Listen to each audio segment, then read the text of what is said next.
Hello, welcome to Autistic Chess Openings. We're covering the Scotch Gambit as white, line number 16. Okay, let's summarize today's line. And today's going to be a short and sweet video because we're going to be covering a bad move that happens early on. This is the last opportunity that our opponent usually does. Knight f6, we covered d6 last time. Knight f6 on move 3 to prevent us from going into the Scotch Gambit. This is an attempt to get us out of our opening book with a bad move. We're not going to allow that. We're going to learn how to punish it optimally. It only happens 6% of the time, but this is on move 3 and creates a huge amount of branching if we don't control this. So they go knight f6. And we're going to punish it optimally. We're going to take on e5 with our knight. They take, we take. That's how the most common continuation continues. They take at e4. Now at this point, a lot of players don't know you need to go queen e2 and block in your bishop. That's a little counterintuitive. And then from here, it's easy to remember because they go knights. They move their knight, we move our knight. They go bishop e7, we go bishop e3. They move their bishop, we move our bishop. They castle, we castle. So we didn't mind locking in our bishop because we castled queenside here. Now the most common continuation is a blunder. Their bishop is protecting their knight, but they go d6 now. Now their pawn is doing it, and that pawn's pins, of course, so we pick it up for free. And now to make sure that we drive this victory home, we need to make sure we don't give an inch back and we don't let them have any counterplay. So their most common response then is go bishop g5 check. We block that. They take, we take. They bring their rook out, attacking our pinned pawn, and now our move of choice is queen g3, and that is the end of the line. So let's get into the details here. Okay, so for those of you who are new, this is my chess mapper on the side. It lets me look at pre-calculated Stockfish 18 engine scores. Here's our position right here. Go forward, knight f6. Okay, so there's the position on the right showing what's strong with those scores pre-calculated, and then to a pretty good depth. And here's what's common on the left. So leechess.org lets me browse games. That's why I use it. They've got billions of games in here, so I can see what's common.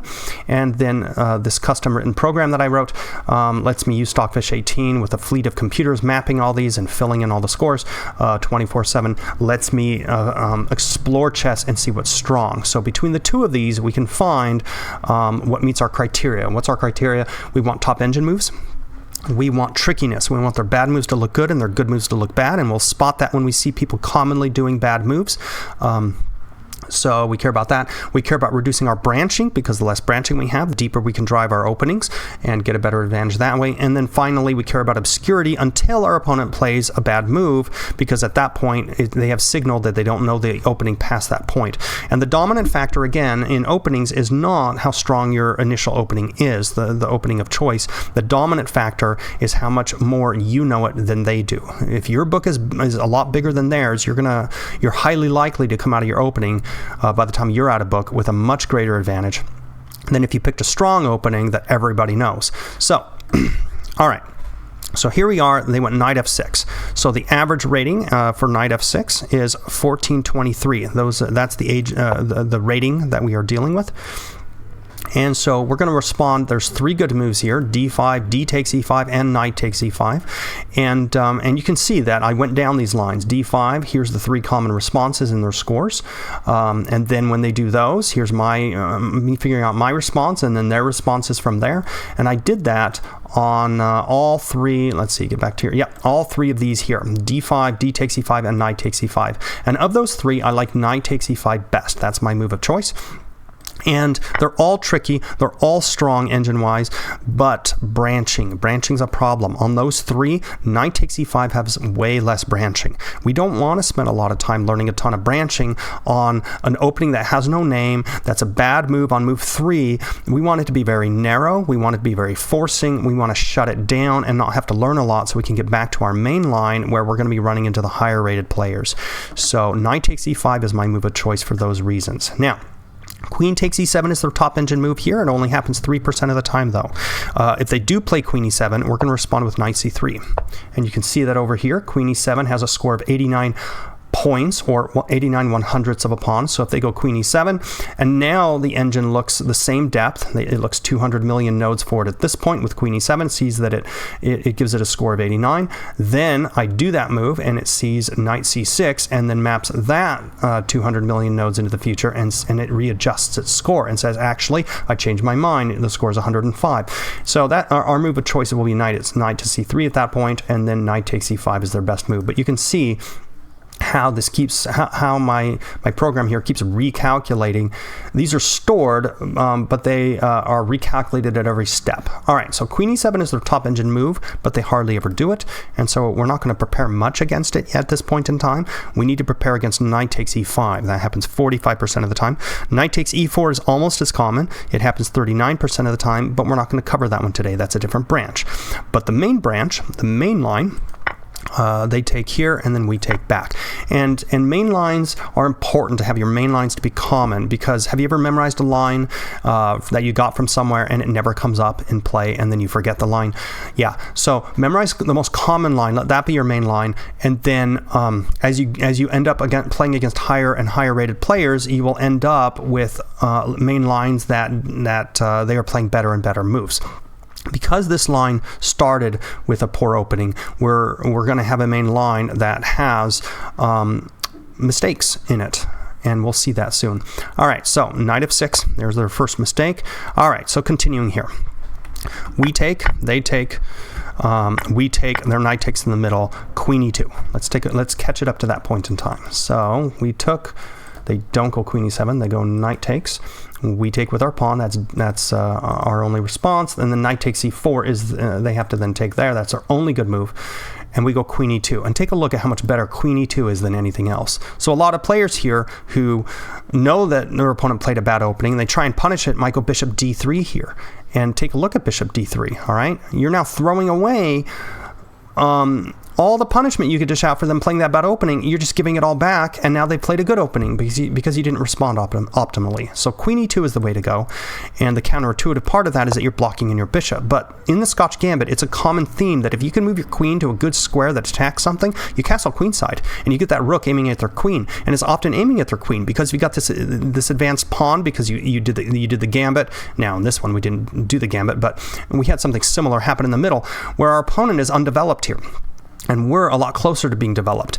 They can't push. They haven't pushed their d pawn yet. Both our center pawns are out of the way. Theirs are not. They need to move their bishop and castle, and we're going to get there first. And so, because of all that, that queen e2 move and castle queenside usually aims at their queen, and it usually ends up being a really strong way to continue.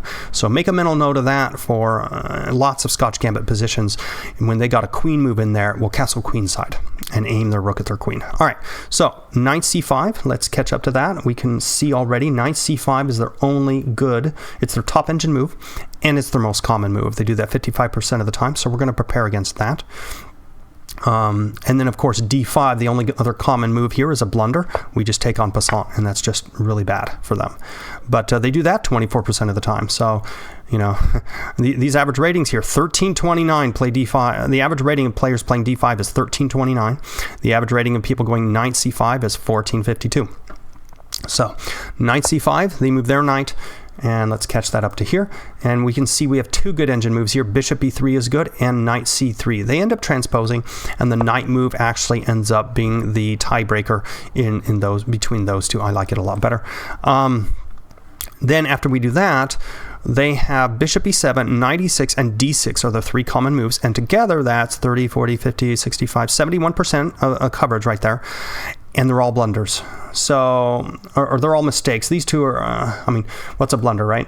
They lose 30-some points. I'll call that a mistake, but d6 is definitely a blunder at this point. And how do we punish d6 at this point? E takes d6 check. Oh yeah, that's check there. So, yeah, people don't notice those things. People at these ratings don't notice those things. So bishop e7 is the most common continuation from here, and we respond with bishop e3. We can see that's definitely our top engine move here. So we go bishop e3, and then from here, castling is the top engine move and the most common, 62% of the time. So we prepare for that. And then we castle queenside, and we can see how strong castling queenside is here. And so we can see that getting the queen out of the way and developing the queenside and then castling queenside and aiming our rook down, we can see how that is the path that leads us to the top engine line in this variation. So we castle queenside. All right, d6 is the common response here, 24% of the time, and it's a blunder. And we can see with these 4 common moves here, we can see over here on the side those same 4 common moves, and look at how 3 of them are blunders and 1 is good, and it's b6. I mean, how intuitive is that? You know, I'm castled and I'm aiming stuff at you, and that middle pawn is pinned. b6, move your bishop out that way. That actually makes a lot of sense. All right, so b6 is the top engine move here, and we would respond with h4 at that point. But that's not what we're going to be going down. We need to cover we need to get our breastplate and helmet and shield up first before we work on our armor for our hands. So we're going to cover the common stuff first, d6.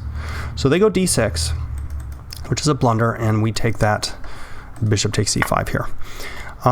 We could have taken with the pawn, but this is trickier and more difficult for them, so we're going to do this way. And it leaves them to really messing this up a lot more. Bishop to g5 check, happens 33% of the time. 24% of the time, they go d takes c5 and we get their queen. All right, so bishop g5 check. We cover that. We block with bishop b3. And we can see the scores there for bishop b3. King b1 was also decent, but not quite as good. So we go bishop b3. And then they take our bishop most of the time. 78% of the time. There are no other common moves in that position, so we trade bishops here. We take back with the queen, so catch that up over there. We take back with the queen, not the pawn. All right, and we can see this position here. Rook e8, bishop e6, queen e7. All right, rook e8 is 43% of the time. That's the lion's share. They attack that pinned pawn. And now, once they play that move, rook e8, right there, catch it up.